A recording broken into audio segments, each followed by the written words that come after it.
Assalamualaikum warahmatullahi wabarakatuh. Selamat gini hari. Selamat berjumpa lagi dengan saya di channel Indo Hobi Catur. Apa kabar para pecinta catur di seluruh Indonesia?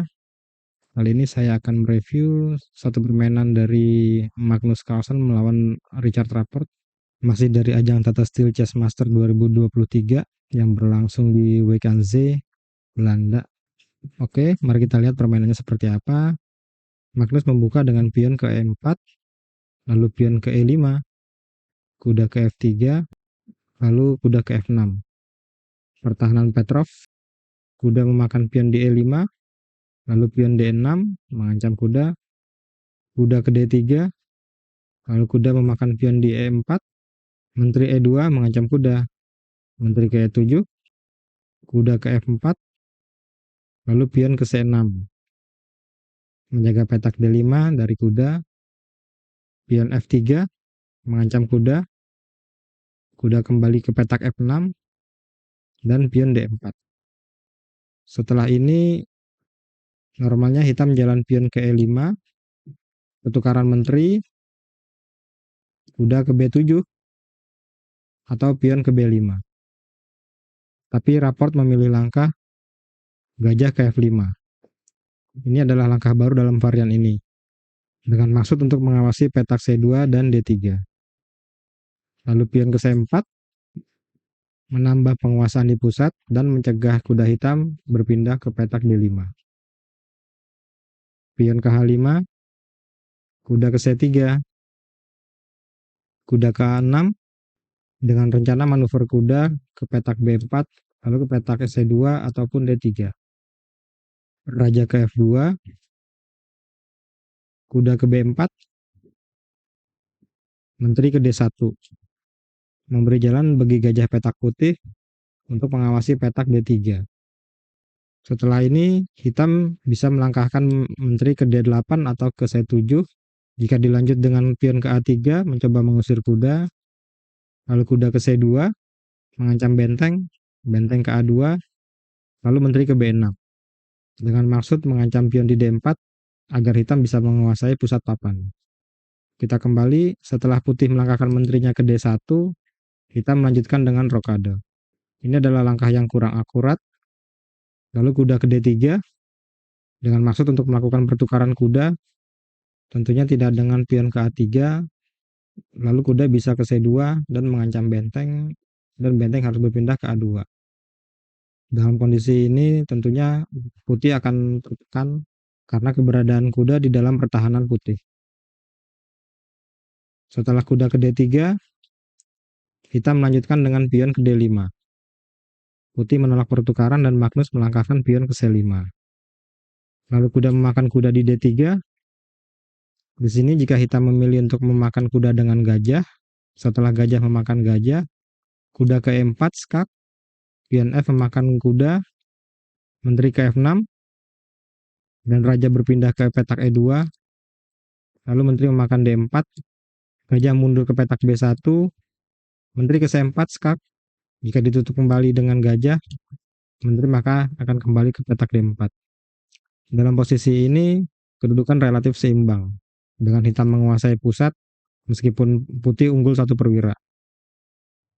Tapi setelah pion C5 tadi, hitam memakan kuda di D3, dengan kuda memakan kuda di D3.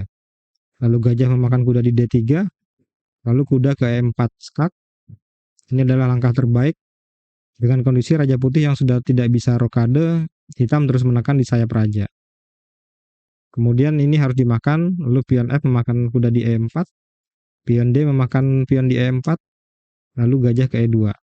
Menteri ke F6, mengancam pion di D4, serta pion di D5, sekaligus mengancam open skak raja setelah gajah petak putih dipindah. Lalu gajah ke E3, Magnus menjaga pion di D4-nya, gajah ke C5, tentunya ini tidak bisa dimakan dikarenakan benteng bisa memakan menteri jika ini terbuka. Lalu benteng ke F1, mengeluarkan benteng agar bisa ikut dalam permainan, lalu menteri ke H4. Setelah langkah ini, posisi Rapport langsung tertekan. Jika saja Rapport memakan pion di D4, lalu setelah pertukaran, Gajah memakan gajah di D4, benteng memakan gajah di D4, lalu menteri ke C1, dan gajah ke E6, maka permainan relatif seimbang.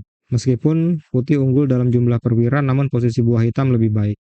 Oke, setelah H4 tadi dari raport, Magnus membalas dengan raja ke G1, menghindar dari skak, lalu gajah ke D6, dengan tujuan untuk mengancam skak di petak H2, dan Magnus melihat ini bukanlah ancaman serius. Jadi Magnus mengambil gajah di F5. Lalu menteri memakan pion di H2, skak, lalu raja ke F1.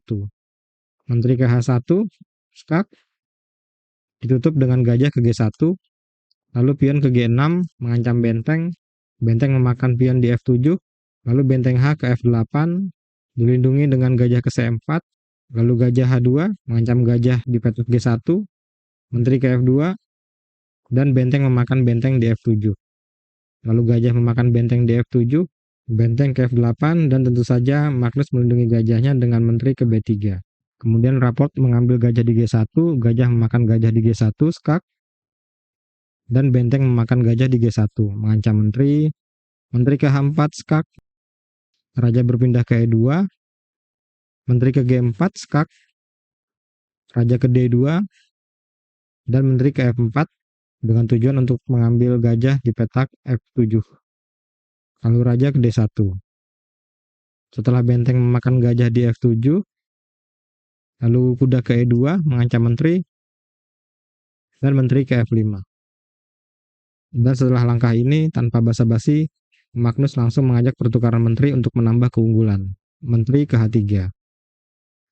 Menteri memakan menteri di H3, dan pion G memakan menteri di H3.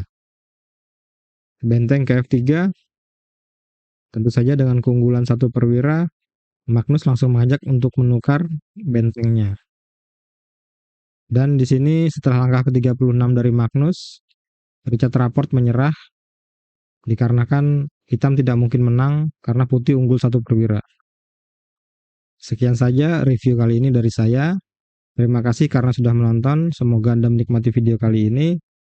Klik like jika Anda suka, dislike jika tidak suka, dan subscribe agar saya semakin bersemangat membuat video-video menarik lainnya yang tentunya masih dari dunia catur. Dan terima kasih juga bagi yang sudah subscribe, like, serta komen di video ini atau di video saya yang sebelumnya. Sampai jumpa di video berikutnya. Assalamualaikum warahmatullahi wabarakatuh. See ya.